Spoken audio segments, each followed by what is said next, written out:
Vamos lá, pessoal. Direito Penal, parte geral, aula 3. Vamos falar sobre a aplicação da lei penal. Vamos falar especificamente hoje sobre a lei penal no tempo. Lembrando daquele velho macetezinho, lembrando daquele velho mnemônico luta. Então, para lugar, o Código Penal adota a teoria da ubiquidade. Para tempo do crime, teoria da atividade, tá?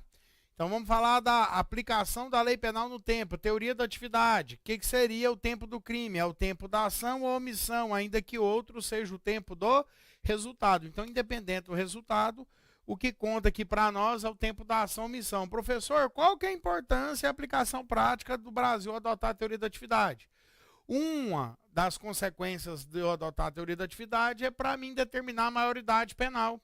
Então, por exemplo, imagine um cidadão que tem 17 anos, 365 dias, 11 horas, 50 minutos. Faltam 10 minutos para ele completar 18 anos. E ele é pego, né, pela fiscalização em uma rodovia com vários quilos de droga junto à sua roupa, tá? Presa dentro do blusão, por exemplo. Bem, nesse caso, eu vou considerar o tempo da ação, o tempo em que foi cometido o crime. Ele vai ser levado lá para o DP e vai ser enquadrado, não no Código Penal, mas no Estatuto da Criança e do Adolescente. Porque para nós o que interessa é o tempo da atividade. Beleza? Então essa é uma das consequências da teoria da atividade. É para mim determinar de forma exata e clara qual que é o tempo do crime quando ocorre a maioridade penal aí. Beleza? Tranquilo? Vamos para a próxima aqui. Então vamos falar sobre... Você sabe que a lei penal não retroagirá, salvo em benefício do réu. Então você vai ver que, pelo princípio da segurança jurídica, lei no Brasil não retroage, filho. A única exceção qual que é? A lei penal, ela pode retroagir para beneficiar o réu, tá? Pelo princípio do indúbio pro réu, pelo princípio do favor rei, beleza? Então, retroatividade da lei mais benéfica, vem comigo. Imagine você que o chuchu comete um crime aqui, né, sob a égide sob a vigência da Lei A. E a Lei A fala que a pena para o crime dele é de 5 a 15 anos. Então, 5 a 15 anos é a pena, beleza? E aí, ele vai demorar mais ou menos um ano até ele ser julgado. Então, o tempo vai passando, mais ou menos uns 6 meses depois que ele comete o crime, entra em vigência a Lei B, que pega essa pena de 5 a 15 e diminui ela para de 3 a 10 anos, beleza? Diminuiu de 3 a 10. Aí o que vai acontecer? Quando ele vai ser julgado aqui, há mais ou menos um ano depois do fato, a lei que está vigente é a lei mais benéfica. Então o que vai acontecer? Essa lei aqui, lei B, vai retroagir ao fato lá ocorrido durante a vigência da lei A. Então essa é a retroatividade da lei mais benéfica, certo?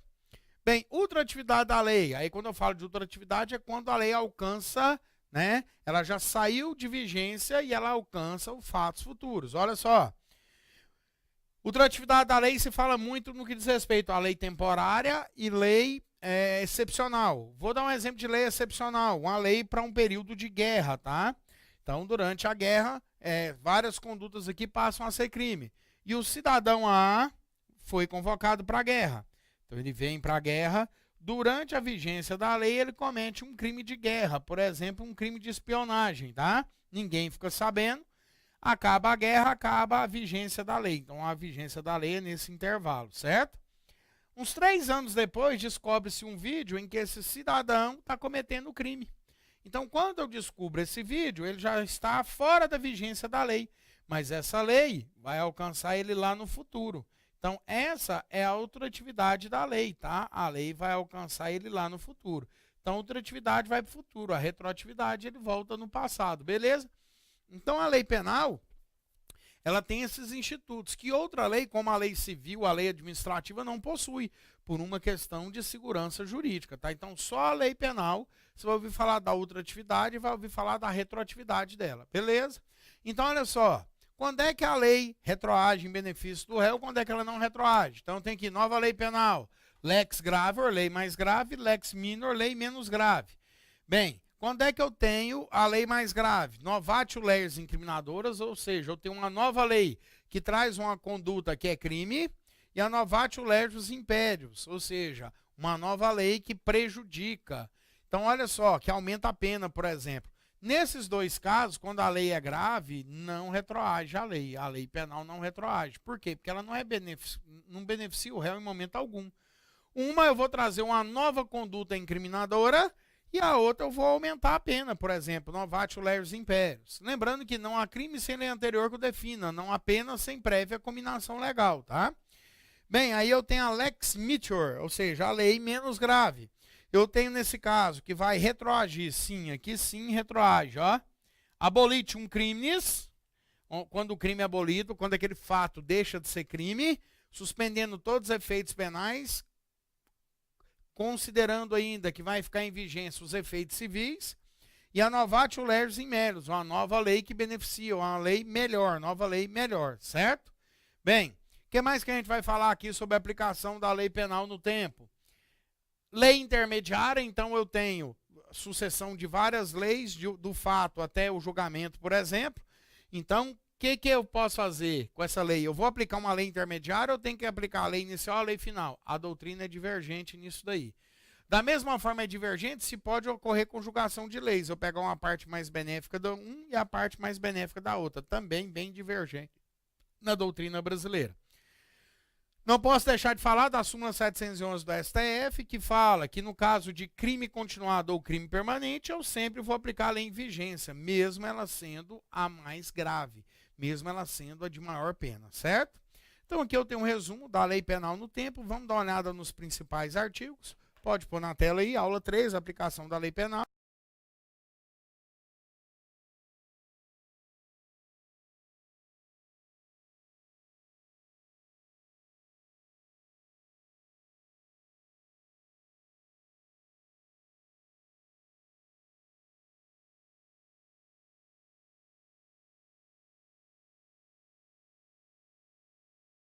Favorece o agente, aplica fatos anteriores, ainda que decididos por sentença condenatória transitada em julgado.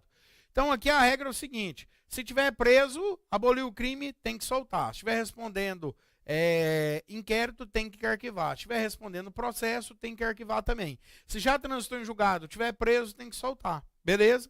Então, abolitium crimes, nesse sentido, os efeitos penais acabam, que continuam os efeitos civis. Então, se ele, por exemplo, tiver que reparar o dano, continua tendo que reparar o dano, tá? Beleza? Bem, então só lembrando, no que diz respeito ao abolitium crimes, quem tiver respondendo inquérito tem que arquivar, quem tiver preso tem que soltar. Quem tiver respondendo processo tem que arquivar, quem já tem sentença penal condenatória tem que ser liberado, tá? Então, nesse caso aí, todos os efeitos penais suspendem. A única coisa que permanece é o quê? São os efeitos civis. No caso de reparação de dano, ele tem que continuar. Beleza? Bem, lei excepcional temporária, artigo 3º. A lei excepcional temporária, embora decorrido o período de sua duração ou cessadas as circunstâncias que a determinam, aplicam-se ao fato praticado durante sua vigência, certo? Então, no caso aí, lei temporária é aquela lei que é autorrevogável, aquela lei que no corpo dela fala, essa lei revoga-se depois de tantos dias.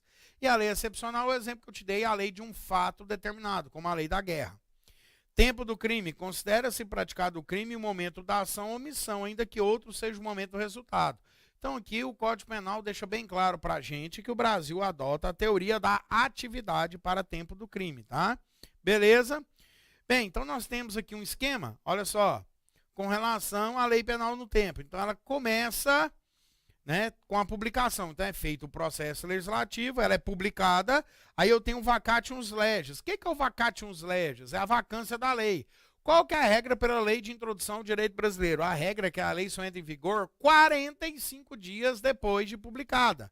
Então eu tenho o período de vacatium legis, aí ela entra em vigor até a sua revogação. Quando se dá a revogação de uma lei? Por outra lei.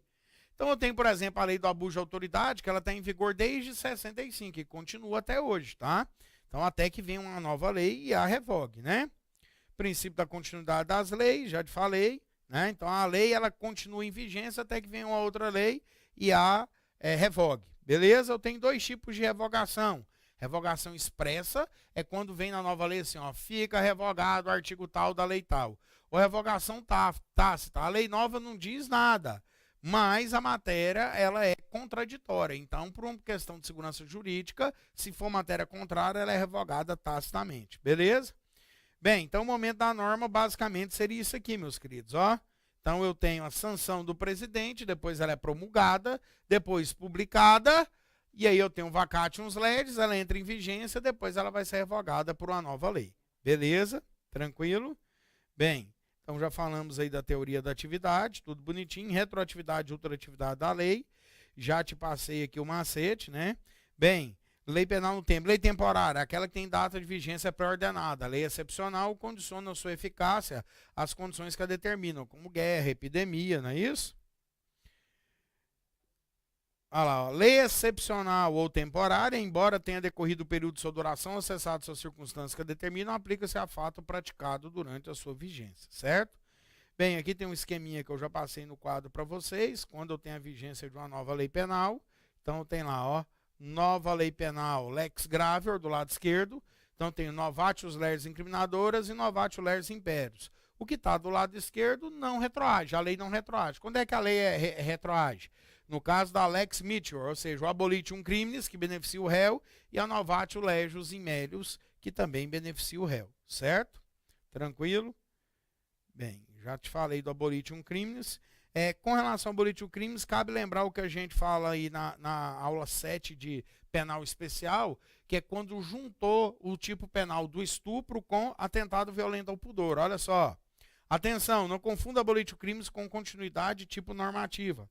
Em alguns casos, embora a lei nova revogue determinado artigo que previa um tipo penal, ela simultaneamente insere esse fato dentro de outro tipo penal. Exemplo, a lei 12.015, que revogou o artigo 214, como previa o crime de atentado violento ao pudor. Entretanto, ao mesmo tempo, ampliou a descrição do tipo penal de estupro para abranger também a prática de atos libidinosos diversos de construção carnal, que era a descrição do tipo penal de atentado violento ao pudor. Assim, a lei 12.015 não foi descriminalizar o atentado violento ao pudor, mas dar a ele novo contorno jurídico, passando a vigorar o fato a ser enquadrado como crime de estupro, tendo, inclusive, previsto a mesma pena anteriormente combinada ao atentado violento ao pudor. Assim, não houve abolitium criminis, pois o fato não deixou de ser crime, apenas passou a ser tratado com outro tipo penal. Então, isso às vezes acontece, tá? O Código Penal ele pode ser reformulado, aquele crime que estava no artigo, de repente, ele é inserido em outro.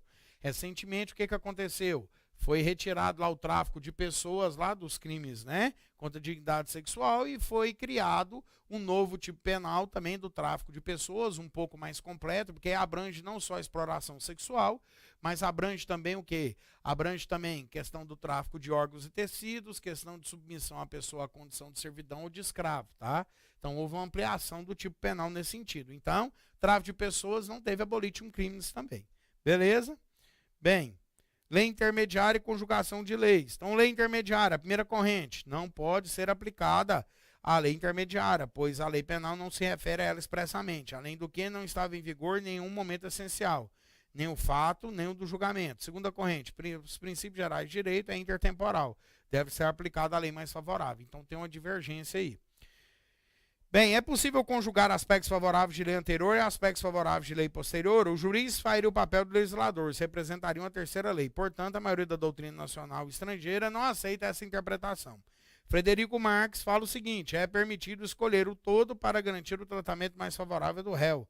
Nada impede que possa ser selecionado parte de um todo ou parte de outro, para atender uma regra constitucional que deve estar acima dos pruridos da lógica formal. Então, há também divergências, tá, com relação aí à conjugação de leis. Bem, súmula 501 do STJ, é cabível a aplicação retroativa da Lei 11.343/16, que é a Lei do Tráfico de Droga, desde que o resultado da incidência de suas disposições na íntegra seja mais favorável ao réu do que o advindo na Lei 6.368/76, sendo vedada a combinação de leis. Súmula 611 do STF, transitada em julgada a sentença condenatória, compete a quem? Compete ao juiz da execução aplicar a lei mais benéfica, tá? Bem, súmula 711. A lei penal mais grave aplica-se ao crime continuado ou ao crime permanente, se sua vigência é anterior à cessação da continuidade ou permanência. Aqui, basicamente, de que forma que eu tenho que interpretar? Aqui eu interpreto da seguinte forma: independente, no caso de crime continuado e crime permanente, independente de qualquer coisa, aplica-se a lei que está em vigor. Beleza? Bem, atenção.